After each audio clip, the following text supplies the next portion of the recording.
छूट और दूसरे पे डंडा, क्या वो इतने बड़े समाज के हितों की, उनकी सामाजिक धार्मिक आजादी की रक्षा क्यों नहीं कर पा रही? और अगर वही सरकार जो है उन पे इस तरह का हमला कर रही है, उनको नमाज पढ़ने पे जो है जेल भेजने का काम कर रही है, और इनसे तो शंकराचार्य नहीं बचे, उनके साथ जिस तरह का व्यवहार हुआ वो नहीं होना चाहिए था। क्या आप मिलने जाते हैं और आप आगे आगे, पुलिस पीछे पीछे, कभी बैरिकेड, कभी डिटेन, कभी रोक लेना? इसलिए मैंने कहा कि मैं राजनीति का छूत हो गया हूँ कि मैं अपने लोगों से नहीं मिल पा रहा हूँ। इसका जवाब सरकार दे, क्राइम रोक देना, क्या जरूरत पड़ेगी मुझे जाने की? तो आपको आपकी जान का खतरा नहीं है? ठीक है, एक ही बार तो मरूंगा मैं, कि रोज रोज थोड़ा मर जाऊंगा। तो क्या एक अकेले सांसद चंद्रशेखर आजाद मनुवादी सरकार के लिए काफी है? इनकी संख्या बढ़ाएंगे हम लोग। नमस्कार, मैं ज्योति यादव और आप देख रहे हैं उल्टा चश्मा यूसी। देश भर में यूं तो आप तमाम चीजें देख ही रहे होंगे, लेकिन उत्तर प्रदेश के रामराज के हालात क्या बने हुए हैं, हर दिन मैं आपको लगातार खबर बता रही हूँ। हाल फिलहाल में मेरठ का मामला देखा होगा, फिर उसके बाद बरेली में जिस प्रकार से 12 लोगों को जुम्मे की नमाज अदा करने की वजह से उनकी गिरफ्तारी कर ली जाती है, उन पर FIR दर्ज कर ली जाती है। लोग लगातार सवाल कर रहे हैं। हालांकि एक बात और बता देना बेहद आवश्यक है, हिंदुत्व की राजनीति करने वाली बीजेपी सरकार मुख्यतः अब शंकराचार्यों के कार्यकर्ताओं की भी पिटाई करने लगी है। आपने देखा ही होगा वीडियो। इस पूरे विषय पर लेकर यूं तो हम तमाम लोगों से बातचीत करते हैं, लेकिन नगीना सांसद चंद्रशेखर आजाद जो अमूमन बेधड़क होकर बोलते हैं और मुख्य तौर पर बहुजन समाज का एक नेतृत्व करते हैं, सब कैसे देख रहे हैं इस पूरे मामले को? पहले तो मैं बरेली के मामले से शुरुआत करना चाहूंगी कि 12 लोगों पर FIR दर्ज कर दी जाती है। देखिए, पहली बात तो ये है कि इस देश में संविधान का राज है, और जब सरकारें, पुलिस, एडमिनिस्ट्रेशन कोई ऐसा कार्य करती हैं जो संविधान पे सीधा हमला होता है, तो हमारी न्यायपालिका हमारी रक्षा करती है। मैं देख रहा था कि चीफ जस्टिस ऑफ इंडिया बैठे थे बंगाल के कार्यक्रम में, और वहां की मुख्यमंत्री जब अपनी बात रख रही थी तो वो कह रही थी कि भाई आपको कॉन्स्टिट्यूशन को प्रोटेक्ट करना है, आपको देश के लोगों को प्रोटेक्ट करना है। तो एक चुनी हुई मुख्यमंत्री, एक चुनी हुई सरकार देश की न्यायपालिका से उम्मीद करती है कि वो हमारे राइट्स का प्रोटेक्शन करेंगे। तो बरेली में जो हुआ वो, उससे चिंता लोगों की बढ़ी। जहां एक तरफ आप तमाम धार्मिक कार्यक्रम को बड़ा उत्साह से मनाने के लिए परमिशन दे रहे हैं, सहयोग कर रहे हैं, वहीं खाली स्थान पे अगर कोई नमाज पढ़ रहा है तो उसको आप अरेस्ट करके जिस तरह का जो भय पैदा कर रहे हैं, और हमारी जो फॉरेन पॉलिसी है, या जिस तरह से जो है चारों तरफ अगर आप देखोगे, कई ऐसे सर्वे हैं जिसमें इंडिया का नाम जो है हेट क्राइम की लिस्ट में भी आ रहा है, कि वहां अल्पसंख्यकों के प्रति, मुसलमानों, जैनों, बुद्धिस्टों, ईसाइयों, सिखों के प्रति जो है हिंसा की घटनाएं बढ़ रही हैं। इससे जो है हमारी फॉरेन पॉलिसी पे इसका इफेक्ट पड़ेगा, और हो सकता है कल इसका खामियाजा हमें किसी बड़े नुकसान के तौर पर उठाना पड़े, क्योंकि जो मित्र देश हुआ करते थे कभी हमारे, आज वो मित्र देश नहीं रहे। तो ये सीधा सा आर्टिकल 25-26 पे हमला है। इसलिए मैंने जो है इसको कंडेम किया, और मैंने सवाल पूछा है एडमिनिस्ट्रेशन से, पुलिस से और सरकार से कि उनकी सरकार में, उनके नेतृत्व में इस तरह का हमला जो है कमजोर वर्गों पे हो रहा है, तो सरकार उसके प्रोटेक्शन के लिए क्या करे। क्योंकि मुख्यमंत्री गार्जियन है उत्तर प्रदेश के, DGP, चीफ सेक्रेटरी, उनकी रिस्पॉन्सिबिलिटी है कि सभी के जो है सामाजिक, धार्मिक, आर्थिक जो अधिकार है उनका संरक्षण होना चाहिए, उनकी सुरक्षा होनी चाहिए। तो सरकार क्या कर रही है? जवाबदेही मेरी नहीं है, जवाबदेही सरकार की। एक चुनी हुई सरकार बताए, क्या वो इतने बड़े समाज के हितों की, उनकी सामाजिक धार्मिक आजादी की रक्षा क्यों नहीं कर पा रही? और अगर वही सरकार जो है उन पे इस तरह का हमला कर रही है, उनको नमाज पढ़ने पे जो है जेल भेजने का काम कर रही है, तो जब सरकार ही जो है हिंसा, वायलेशन, अपराध पर उतर आएगी, तो फिर न्यायपालिका के अलावा कोई रास्ता नहीं है। कई बार से सरकार ने प्रयास किए हैं कि नाम लिखवाना हो या कुछ और चीजें, जिसका प्रोटेक्शन जो है माननीय सर्वोच्च न्यायपालिका ने किया, और उम्मीद है कि भविष्य में भी सरकारों की ऐसी गलत कृत्यों को, ऐसी गलत पॉलिसियों को रोकने में न्यायपालिका जो है अपनी भूमिका को अदा करेगी। इसमें हमने देखा, अपने ट्विटर की मैंने आपकी प्रतिक्रिया भी देखी। हालांकि प्रशासन ने कहा कि उन्होंने परमिशन नहीं ली। उन्होंने कहा कि सामूहिक तौर पर अगर नमाज पढ़नी थी तो पहले उसकी परमिशन लेनी चाहिए। हमने हवाई जहाज में देखा है कि लोग जा रहे हैं और अपने ईश्वर का नाम ले रहे हैं। हमने ट्रेनों में देखा है, रेलवे स्टेशन पे देखा है, बड़े मॉलों में देखा है।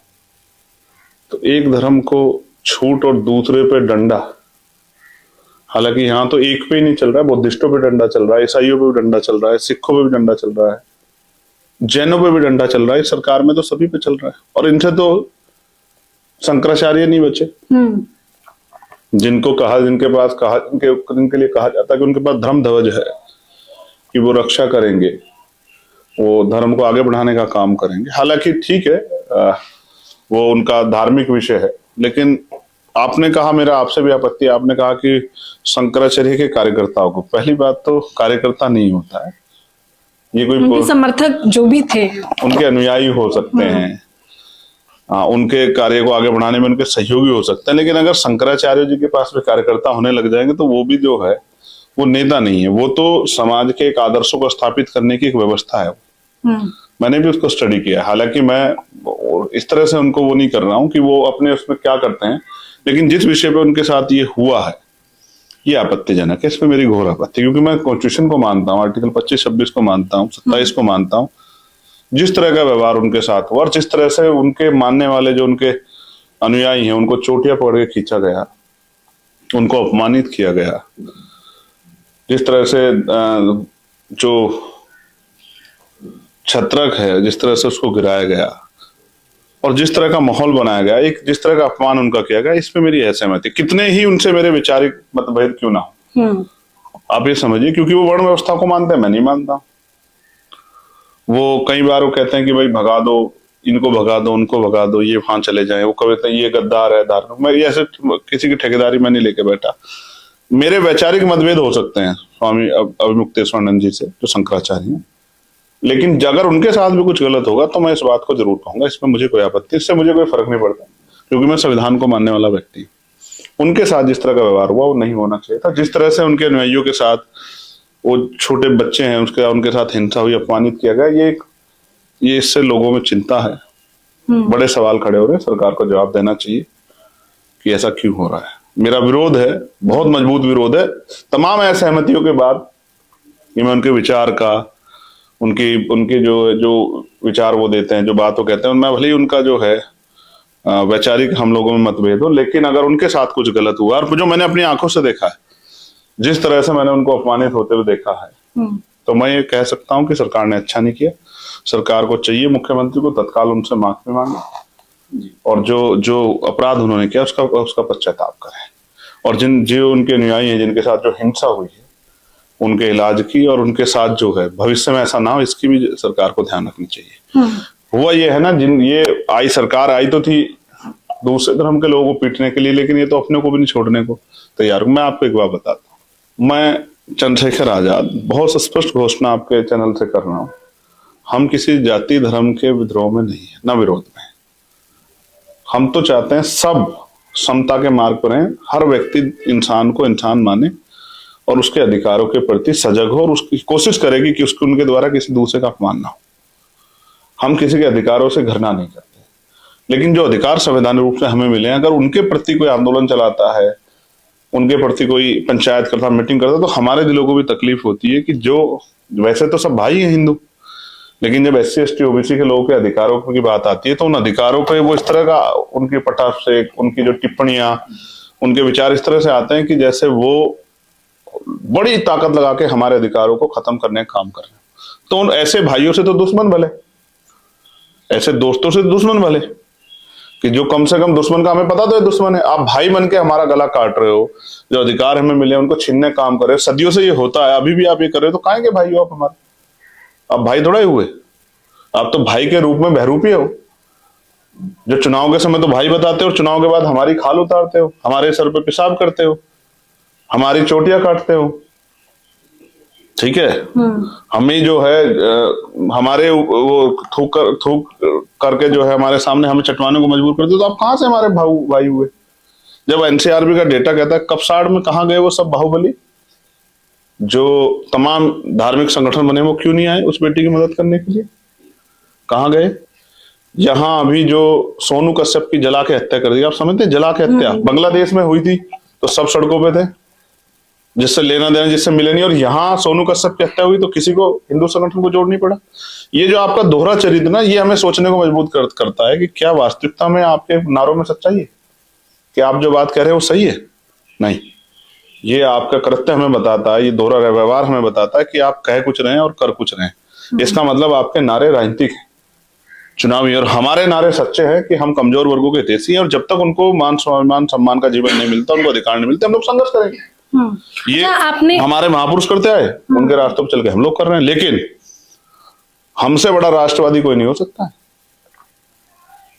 तो राष्ट्रवादी का मतलब समझती है, तो राष्ट्रवादी भी इन्हीं का दिया शब्द है। हम सच्चे देशभक्त हैं। हम जितने अम्बेडकरवादी हैं सब सच्चे देशभक्त हैं, क्योंकि हमारे नेता बाबा साहब अम्बेडकर ने कहा कि हम प्रथम और अंत्य भारतीय हैं। अगर हमारी गर्दन पे भी आरा रखा होगा, तलवार रखी होगी, हमारे सर के पे भी गोली बंदूक लगी होगी, तो भी हम अपने देश के झंडे को गिरने नहीं देंगे, कमजोर नहीं पड़ने देंगे। हम है तिरंगा का सम्मान करने वाले, हम असली भारतीय हैं, क्योंकि हम प्रथम और अंत्य भारतीय। और हमारा नारा क्या है? जय भीम जय भारत। यानी कि हम अपने देश को दुनिया में सर्वश्रेष्ठ देश बनता देखना चाहते हैं, ऊंचाई छोटा देखना चाहते हैं। लेकिन इसके आधार पे हम ये नहीं कहेंगे कि ये देश छोटा है, ये बड़ा है, नहीं। हम तो समानता की बात करने वाले लोग हैं। हम तो अतिथि देवो भव के सिद्धांत को मानने वाले लोग हैं, अहिंसा परमो धर्म के सिद्धांत को मानने वाले लोग हैं। लेकिन हम तो अब इस देश में उपेक्षित हो रहे हैं। जो हमें भाई बताते हैं वही हमारे खिलाफ आंदोलन करते हैं, वही संविधान को जलाते हैं, वही जो है तमाम तरह के अपराध हमारे साथ करते हैं। हमारे पास पाकिस्तान को अपराध करने आ रहा है, कि चाइना से आ रहा है, कि बांग्लादेश से आ रहा है, कोई अपराध करने? यहीं के लोग अपराध कर रहे हैं। तो जो हमारे अधिकारों से छिड़ रहा है वो हमारा कभी भाई नहीं हो सकता। और कमजोर वर्गों के लोगों को चाहिए कि अपनी एकता मजबूत करें। एक मजबूत रहेंगे तभी उनकी तरक्की सुनिश्चित होगी। अच्छा, एक बात आपने कही थी जो मैंने भी सुनी थी, इस पर मैंने बकायदा एक खबर भी बनाई थी। आपने कहा कि मैं राजनीतिक अछूत हूँ, जो सुनने में भी बहुत भौचक्का लगता है। लेकिन किस आधार पे आपने ये बात कही? देखिए, मैं मेरठ गया, 8 तारीख को घटना हुई, 8 तारीख की शाम को चर्चा में आई। मैंने अधिकारियों से बात की। मैं संवैधानिक व्यवस्था को ना मानता, कानून का मानता, तो फिर मुझसे सवाल होने चाहिए थे। 9 तारीख के लिए मुझे वहां के सारे अधिकारियों ने कहा कि आप हमें सिर्फ 24 घंटे का समय दो, आज आप ना हो। अगर मुझे उसमें कोई राजनीतिक लालसा लाभ होता तो मैं 9 तारीख को जाने के बाद सारी दुनिया गई थी। लेकिन मुझसे अधिकारियों ने मुझे विश्वास दिलाया कि हमें 24 घंटे का समय दो, हम कार्रवाई करके देंगे, आप मत आना।